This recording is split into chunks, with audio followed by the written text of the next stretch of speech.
Hello! Welcome back to Telugu వెలుగు YouTube channel. ఈరోజు ఈ వీడియోలో తెలంగాణ టెట్‌కి సంబంధించిన కీ అయితే విడుదలైతే అయింది.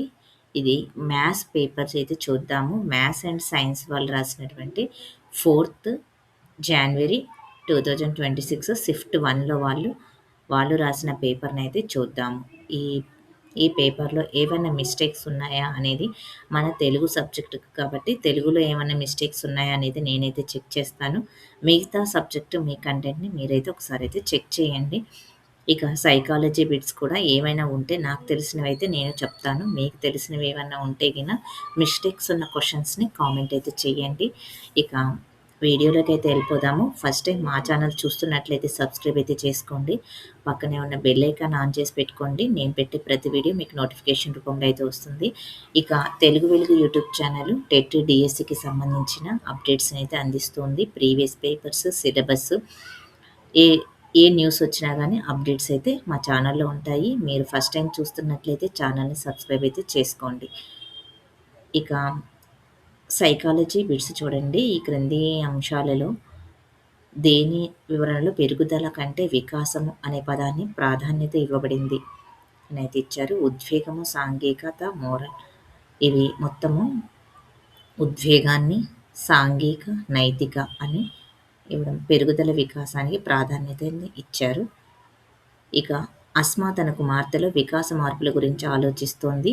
గత 2 సంవత్సరాలుగా ఆమె తన బట్టలు మరియు పాదరక్షల కొంతకాలానికి సరిపోని విధంగా పెరిగింది. ఈ సంవత్సరంలో ఆ పెరుగుదల రేటు తగ్గింది.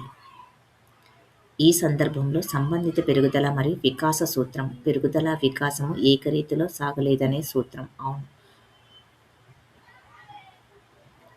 ఇక శరీరంలోని క్రింద అంతర్గత అవయవాలలో ఏది పుట్టిన వెంటనే మాత్రమే పనిచేయడం ప్రారంభిస్తుంది. మనకి పుట్టిన వెంటనే మనకి ఊపిరితిత్తులు పనిచేయడం ప్రారంభిస్తాయి. వికాస కృత్యాలు అనే పదము మరియు భావనను మొదట ప్రవేశపెట్టింది ఎవరు? రాబర్ట్ హవిగర్స్. ఇక కోల్బర్గ్ నైతిక వికాస దశలకు సంబంధించి క్రింది వాణిని జతపరచండి. కోల్బర్గ్‌కి సంబంధించినవి మనకి వికాస నియమాలనేది మనకి టెట్‌కి, డిఎస్సికి ప్రతి దాంట్లో అయితే కోల్బర్గ్‌కి బిట్స్ అయితే వస్తాయి ఈ దశల గురించి. చూడండి మనకి 4థ్ ఆప్షన్ అయితే కరెక్ట్‌గా అయితే ఇచ్చారు. ప్రస్తుత సామర్థ్యం ఆధారంగా భవిష్యత్తు సాధనకు అంచనా వేసే పరీక్షలు ఏంటి? భవిష్యత్తుకి మనకి సహజ సామర్థ్యాలు. క్రింది వానిలో ఒకటి అనుభవము మరియు అభ్యాసం యొక్క ఫలితం. అలవాట్లు. ఇక తల్లిదండ్రులు తమ క్రమశిక్షణా చర్యలకు కారణాన్ని వివరించే తల్లిదండ్రుల పెంపక శైలి ఏ విధంగా ఉంటుంది? బాధ్యతాయుతం. క్రింది ప్రవర్తనా సమస్యల్లో ఒకటి సాధారణంగా దృష్టిని ఆకర్షించే ప్రవర్తన ప్రారంభమవుతుంది మరియు ప్రారంభ దశలో పునర్బలనము అందించకుండా విస్మరించినట్లయితే పిల్లవాడు అలాంటి ప్రవర్తనను ఆపివేసే అవకాశం ఉంది. ఇక హఠం చేసే. క్రింది వానిలో ఒకటి విద్యా మనోవిజ్ఞాన శాస్త్రంలో ఉపయోగించే ప్రయోగాత్మక డిజైన్ కాదు. Universal group design. చాలా వరకు మనకి క్వెషన్స్ అనేవి అప్లికేషన్ టైప్ అయితే ఇవ్వడం జరిగింది. ఇక చూడండి ఉపగమాల నుంచి ప్రతి దాంట్లో మనకి బిట్ అయితే రావడం జరుగుతుంది. ఈ క్రింది వానిలో అభ్యసనాన్ని ఒక ఉదాహరణ చెప్పండి అనేది ఇచ్చారు. ఒకేసారి 2 చేతులతో రాయడాన్ని.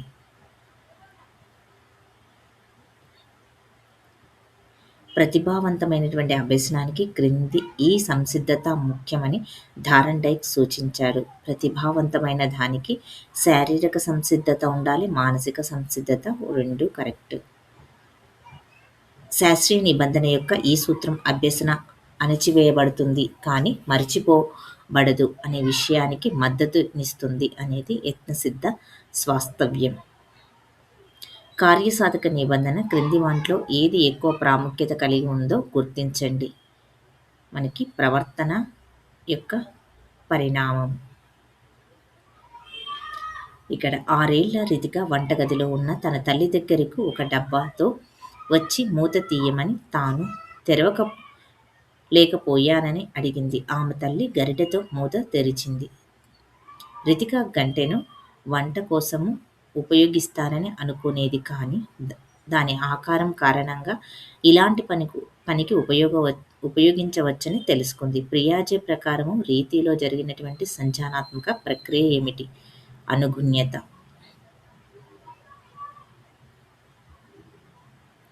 వైగోట్స్కీ ప్రకారము ప్రతి తరం తమ జ్ఞానము, నైపుణ్యము, విలువలు మరియు నమ్మకాలను తదుపరి తరానికి దీని ద్వారా అందజేస్తుంది. సంస్కృతి. ఇక అంతర్దృష్టితోని కూడినటువంటి అభ్యసనాన్ని సమర్థించి 4వ తరగతికి బోధించే ఒక ఉపాధ్యాయురాలు తన 4వ తరగతి విద్యార్థులకు కఠినత క్రమంలో గ్రేడింగ్ చేయబడినటువంటి సమస్య పరిష్కార కృత్యాలను అందించడము అభ్యసనలో దీని పాత్రను తెలుపుతుంది. పాత్రని తెలుపుతుంది. ఇక విడాకులు తీసుకున్న తల్లిదండ్రులు వారి మధ్య విభేదాలు ఉన్నప్పుడు తమ పిల్లవాడి శ్రేయస్సు కోసం తల్లిదండ్రులుగా సహకరించుకోవడము, కలిసి పనిచేయడము దీనికి ఒక ఉదాహరణ. అంతర్గత ప్రేరణ. ఇద్దరు విద్యార్థులకు కంఠస్థం చేయడానికి ఒక పద్యం ఇవ్వబడింది. మొదటి విద్యార్థి కంఠస్థం చేయడానికి 10 రౌండ్లు తీసుకోగా, రెండవ విద్యార్థి 9 రౌండ్లు పట్టింది. కొన్ని రోజుల తరువాత వారు అదే పద్యం మళ్ళీ నేర్చుకోవడానికి ఇవ్వబడింది. అప్పుడు ఇద్దరు విద్యార్థులకు మళ్ళీ కంఠస్థం చేయడానికి 7 సార్లు పట్టింది. ఎబ్బింగ్ హౌస్ ప్రకారం ఒక విద్యార్థి ధారణా శక్తి ఏ విద్యార్థి ధారణా శక్తి మెరుగ్గా ఉంది? మొదటి విద్యార్థి ధారణా శక్తి మెరుగ్గా ఉంది. ఇక వంట నేర్చుకున్న తర్వాత ఈత నేర్చుకోవడానికి ప్రయత్నించినప్పుడు ఆశించే అభ్యసన బదలాయింపు యొక్క రకము శూన్య బదలాయింపు. మనకి ఇక్కడ ఈతకి వంటకి అనేది కాంబినేషన్ అయితే వేరుంది కాబట్టి దీంట్లో శూన్య బదలాయింపు. ఇక భారత ప్రభుత్వం విజ్ఞాన శాస్త్ర సాంకేతిక విభాగము ఇన్స్పైర్ మానిక్ పథకము ఈ తరగతులలో చదువుకున్న పాఠశాల పిల్లలలోని సృజనాత్మకత మరియు వినూత్న ఆలోచనల సంస్కృతిని పెంపొందించడానికి ప్రారంభించింది. 6 నుంచి 12 సంవత్సరాలు.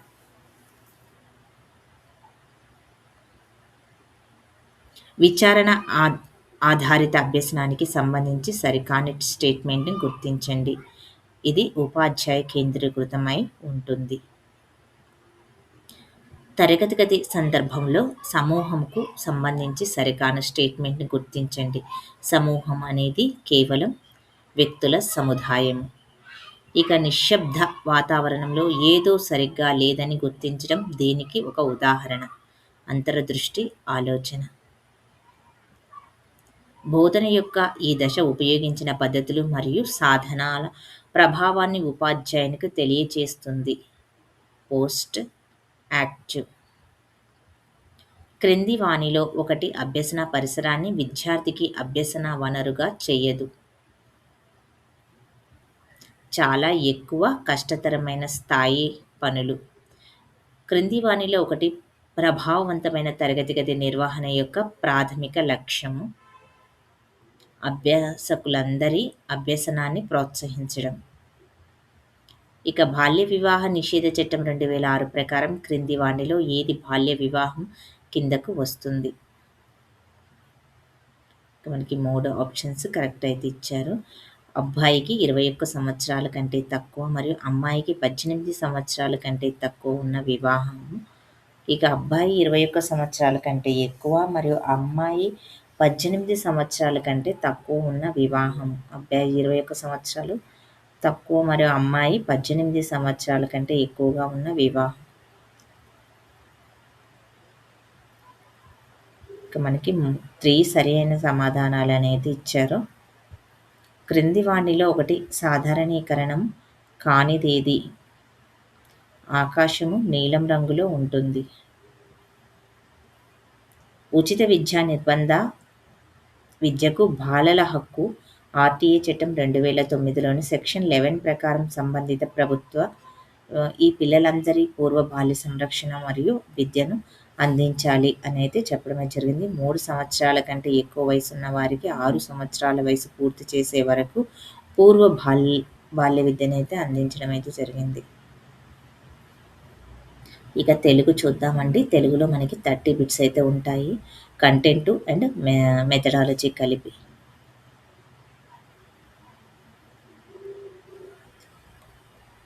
ఉరుతర పర్వతాగ్రమున నుండి దృఢంబగు రాతి మీద సత్వరముగా త్రెల్లి కాయము హతంబుగ జేయుట మేలు గాలి మేపరి దొరవా దొరవాత కేలియుడుట బాగు హుతాశన మధ్యపాతమున్ వరమగు చారు శీలగుణ వర్జన మహారము కాదు చూడగన్. ఇక్కడ చారుశీలము అనగా అర్థం ఏమిటి? మంచి స్వభావము. ఇక గాలి మేపరి దొర అనగా ఎవరంటే సర్పరాజు.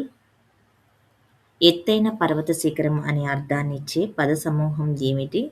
ఇక ఉరుతర పర్వత అగ్రమము. కాయము హతంబుగా చేయుట అనగా చనిపోవుట.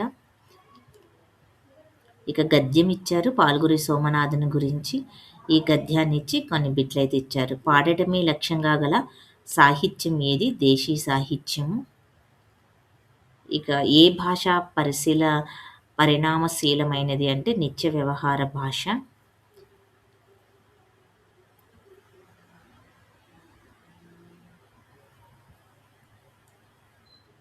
సోమనాథుడు వాడిన భాష ఏమిటి? నిత్య వ్యవహార భాష.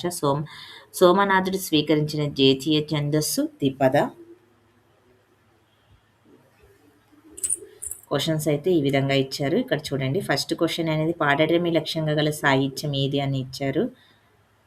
ఇక్కడ చూడండి, పాల్గురి సోమనాథుని కాలం నాటి భాషా పరిస్థితిని గమనించినట్లయితే అప్పటికి నన్నయ్య తిక్కన్న ఎర్రనలు మాత్రమే ఉన్నారు. నన్నయ్యది మార్గ సాహిత్యము, సోమనాథునికి దేశీ సాహిత్యము. మార్గ సాహిత్యానికి చదవటం లక్ష్యంగా కాగా దేశీ సాహిత్యానికి పాడటం లక్ష్యంగాను నిర్దేశించబడింది. నిత్య వ్యవహారంలో జనుల భాషను తీసుకోదలిచినటువంటి సోమనాథుడు ద్విపదను సాధనంగాను స్వీకరించాడు. ఇక్కడ మనకి ద్విపదను సాధనంగా స్వీకరించాడు. జనులందరూ చదవటానికి యోగ్యంగా చేసినాడు. నిత్య వ్యవహారము పరిణామశీలమైనది కాగా శిష్ట వ్యవహారంలో మార్పు ఉండదు. శిష్టులలో శ్రోతలు నియమితంగాను ఉంటారు. అందువలన కాలం మారిన ఈ భాషకు అవగాహన లోపం కలగడం లేదు. అదే నిత్య వ్యవహారం కాలంతో పాటు మార్పును పొందక తప్పదు. అందువలన సోమనాథుడు కావ్యంలో వాడినటువంటి భాషా పదాలు తర్వాత కాలంలో జనులకు అర్థం కాకుండా పోయినవి. అందుకే సోమనాథుని కావ్య భాషను అర్థం చేసుకోవాలి అంటే ఆ కాలం నాటి దృష్టితో ఆయన కవిత్వాన్ని అధ్యయనం చేయాలి. అందుకే సోమనాథుడు తమ కవిత్వాన్ని ప్రజల దగ్గరకు వెళ్ళి వినిపించదలుచుకున్నాడు. అందుకు ఆ ప్రాంతంలోని నిత్య వ్యవహార భాషను కావ్యంలో పొందుపరిచినాడు. కాలం గడిచిన కొద్దీ ఆ ప్రాంతాల్లో వచ్చిన భాషలోని మార్పుల వలన ఈనాడు ఆ భాషలోని పదాలు అర్థం కాని స్థితికి వచ్చింది. అందుకే ఆనాటి దృష్టితో చూచినప్పుడు సోమనాథుని భాష భిన్నంగా, అవగాహనకు దూరంగా కనిపిస్తుంది. ఇక్కడ దేశీ సాహిత్యం, పాడడమే లక్ష్యంగా గల సాహిత్యం ఏది అని అన్నారు. పాడడమే లక్ష్యంగా గల సాహిత్యము దేశీ సాహిత్యము. ఇక ఏ భాష పరిమాణశీలమైనది? నిత్య వ్యవహార భాష. నిత్య వ్యవహార భాష అనేది మనకి పరిమాణశీలమైనది.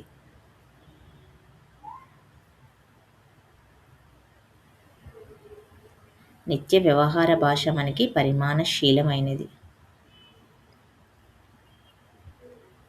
సోమనాథుడు వాడిన భాష ఏది? నిత్య వ్యవహార భాష. మనకి ఇక్కడ నిత్య వ్యవహార భాషనే వాడారు, కావ్యంలో పొందుపరిచాడు. సోమనాథుడు వాడిన భాష ఏది? నిత్య వ్యవహార భాష. సోమనాథుడు స్వీకరించిన దేశీ ఛందస్సు ద్విపద. ఇక్కడ కనకాచలం అనే పదాన్ని విడదీయండి. కనక ప్లస్ అచలము, కనకాచలము.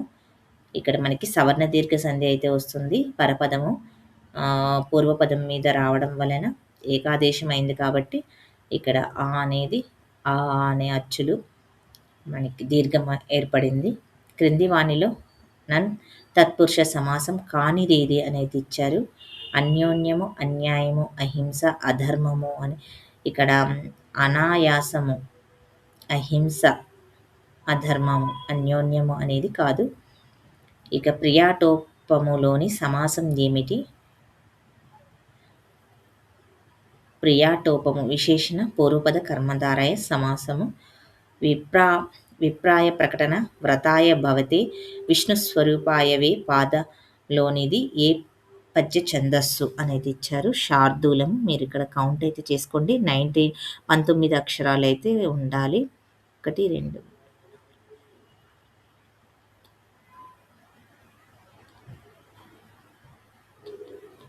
ఇక్కడ మనకి ఈజీగా గుర్తుపెట్టుకోవడానికి శార్దూలానికి అయితే మనకి 19 అక్షరాలు అయితే ఉండాలి. ఇక్కడ గురువు లఘువులని గురువు లఘువు ఇది గురువు మనకి శార్దూలానికి మసజస తతగా అయితే వస్తుంది. మా అంటేనే 3 గురువులు కాబట్టి మనకి ఇది కూడా ఫస్ట్ మీరు చూసుకుంటే శార్దూలం కిందకైతే వస్తుంది. నవ్వుల నావలోనే తుల్లుతూ పయనిస్తున్నాము అనే వాక్యంలోని అలంకారం ఏమిటి? ఇక్కడ నవ్వుల నావలో తుల్లుతూ పయనిస్తున్నాము అనే దానికి ఇక్కడ మనకి అభేదం ఉంది కాబట్టి రూపకాలంకారం అవుతుంది. పోషాకులు పదానికి అర్థం ఏమిటి? పెళ్లి బుట్టలు. ధృతికి పర్యాయ పదాలు ఏవి? ధైర్యము, బింకము, గట్టితనము. ఇక నిచ్చెలు అనే పదానికి వికృతి నిత్యము అనేది ఇది కూడా సరైన సమాధానమే. జీవనము పదానికి నానార్థము బ్రతుకు, నీళ్లు, గాలి, ప్రాణము ఇది కూడా కరెక్ట్. యమ నియమాదులను పాటించువాడు అనే వృత్పత్యార్థం కలిగినటువంటి పదం ఏంటి? సంయమి. ఈచ్ వన్ టచ్ వన్ ఉద్యమాన్ని జీవితాంతం కొనసాగించిన విద్యావేత్త ముద్దు రామకృష్ణయ్య ఇది కూడా సరైనది. తెలంగాణలో ప్రసిద్ధి పొందినటువంటి వీరగీతం ఏమిటి? రాణి శంకరమ్మ కథ. రాష్ట్ర సాహిత్య అకాడమీ అవార్డు పొందిన రచన చిల్లర దేవుళ్ళు.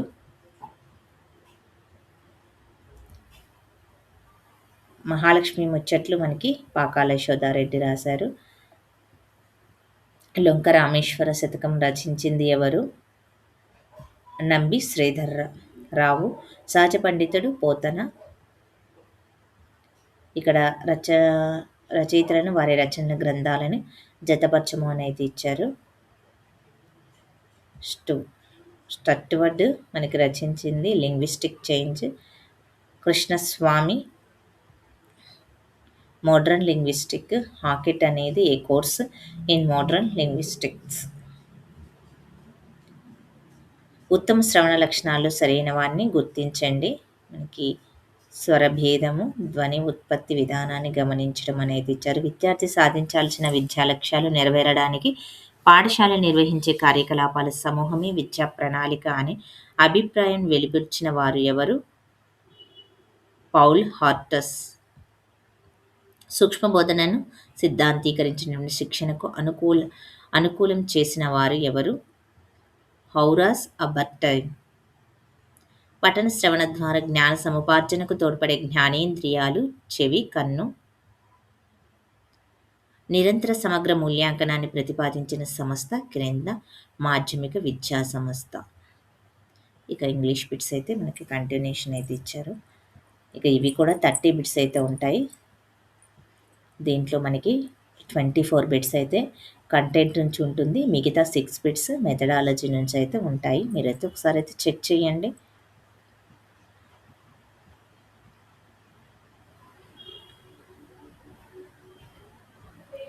దీంట్లో ఏమన్నా అబ్జెక్షన్స్ ఉన్న క్వశ్చన్స్ని మీరు కామెంట్ అయితే చేయండి. వీడియో చూసిన వాళ్ళు ఆ కామెంట్ని చూసి అది కరెక్టా రాంగా అనేది కూడా చెక్ చేస్తారు. మీ సబ్జెక్ట్కి సంబంధించింది కూడా మ్యాథ్స్ స్టార్ట్ అయినాయి. మ్యాథ్స్లో మనకి 30 బిట్స్ అయితే ఉంటాయి. మ్యాథ్స్లో కూర్చోండి. ఒకవేళ నేను ఫైనల్ కీ వస్తే ఫైనల్ కీలో ఏవైనా క్వశ్చన్స్ చేంజెస్ చేస్తే ఆ క్వశ్చన్స్ అనేది డిస్క్రిప్షన్లో ఇస్తాను, కామెంట్ సెక్షన్లో కూడా ఇస్తాను. అప్పటి వరకు మీరు ఈ పేపర్లో ఏమైనా మిస్టేక్స్ ఉన్నాయనేది చూడండి. మ్యాథ్స్ సబ్జెక్ట్స్ వాళ్ళు ఈ మ్యాథ్స్ని అయితే చేయండి. 24 మ్యాథ్స్ అయితే ఉంటాయి. 6 బిట్స్ మీకు మెథడాలజీ నుంచి అయితే వస్తాయి. ఈ పేపర్స్ అనేది డిఎస్సికి కూడా యూస్ఫుల్ అవుతున్నాయి కాబట్టి మీరు ఈ పేపర్స్ని కూడా ప్రాక్టీస్ అయితే చేయండి. సేవ్ చేసి పెట్టుకోండి. ఛానల్లో ఉంటాయి. మీరు ఒకసారి చూసుకోవాలంటే కినా ఈ ఛానల్ని విజిట్ చేయండి. ఛానల్ని సబ్స్క్రైబ్ చేసుకుంటే మీరు ఎప్పటికప్పుడు మీకు అప్డేట్స్ అయితే వస్తూ ఉంటాయి.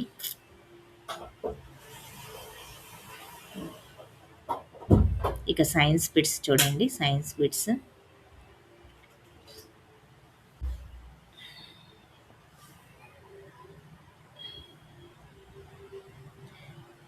మెడలోని ఏ భాగంలోని స్వరతంతులు అని పిలువబడే 2 కండర నిర్మాణాలు ఉంటాయి? స్వరపేటికలో ఉంటాయి. ఈ స్టేట్మెంట్స్ ఇచ్చారు. స్టేట్మెంట్‌లో చూడండి. ఒకటి సత్యం కానీ రెండవది అసత్యము. ఒక గాజు గోలి వాలు తలంపైన చలిస్తోంది. అప్పుడు క్రింది వాటిలో ఏది సరియైనది? వడి మారుతుంది కానీ చలన దిశ స్థిరంగా ఉంటుంది. స్టేట్మెంట్స్ కూడా చూడండి. 2 సత్యాలే అనేది ఇచ్చారు. క్రింది వాటిలోని ఫిల్టర్ పేపర్‌తో పాటు వీటిని కూడా ఫిల్టర్‌గా ఉపయోగించవచ్చును. మనకి అన్నిటిని అనేది ఇచ్చారు. బంకమట్టి, ఇసుక, కర్రబొగ్గు, పత్తి. అన్ని స్టేట్మెంట్ క్వశ్చన్సే ఉన్నాయి దీంట్లో. 6వ తరగతి చదువుతున్నటువంటి రాధ అనే విద్యార్థిని గాలితో పూర్తిగా నిండే వరకు గాలి ఒక బెలూన్‌లో ఊదుతూ ఆమె స్నేహితురాలు రవలి ఆ బెలూన్‌ను పిన్నుతో గుచ్చుతుంది. దాంతో అది పగిలిపోతుంది. ఇది ఏమిటని ఇచ్చారు. ఇది ఒక భౌతికమైనటువంటి మార్పు.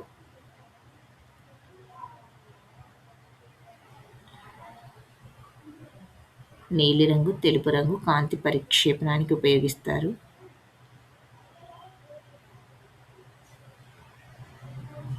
క్లోమ గ్రంథిలో స్రవించబడే ఎంజైము పెప్సిన్. స్త్రీలలో మాత్రమే స్రవించే హార్మోన్ ఏమిటి? ప్రొజెస్టరాన్. వేడి ఆవిరిని ఉపయోగించి పట్టుపురుగుల డింబకాలను చంపే ప్రక్రియను ఇలా అంటారు. స్ట్రిప్లింగ్ అని అంటారు. క్రింది వానిలో పుష్పించే మొక్కలను గుర్తించండి. వివృత బీజాలు. పశువులో శాఖీయ ప్రత్యుత్పత్తికి సహాయపడే భాగాన్ని గుర్తించండి. కాండము. క్రింది వానిలో మొక్కలకు అవసరమైనటువంటి స్థూల పోషకాన్ని గుర్తించండి. పొటాషియం. మానవుల్లోని ఆమ్లజని రహిత రక్తాన్ని సరఫరా చేసే రక్తనాళాన్ని గుర్తించండి. పుపుసధమని. ఆమ్లజని రహిత రక్తాన్ని మనకి సరఫరా చేసేది పుపుసధమని. క్రింది వాని నుండి ద్విలింగ పుష్పాలను కలిగి ఉండే మొక్కలను గుర్తించండి. మందారము. క్రింది వానిలో బ్యాక్టీరియాల వలన కలిగే వ్యాధి ఏమిటి? ఆంత్రాక్స్. ఎంజైమ్లు మరియు హార్మోన్లు స్రవించే కణాల్లో అధిక సంఖ్యలో ఉండే కణాంగం ఏమిటి? గాల్జీ సంక్షిప్తము. ఒక మాతృక కణం నుండి 64 పిల్ల కణాలు ఏర్పడడానికి అవసరమైనటువంటి సమవిభజన చక్రాల సంఖ్య 6. క్రింది వాటి నుండి సరికాని జతను గుర్తించండి. Third option tetracycline. ఇక మెథడాలజీ బిట్స్ ఏవి?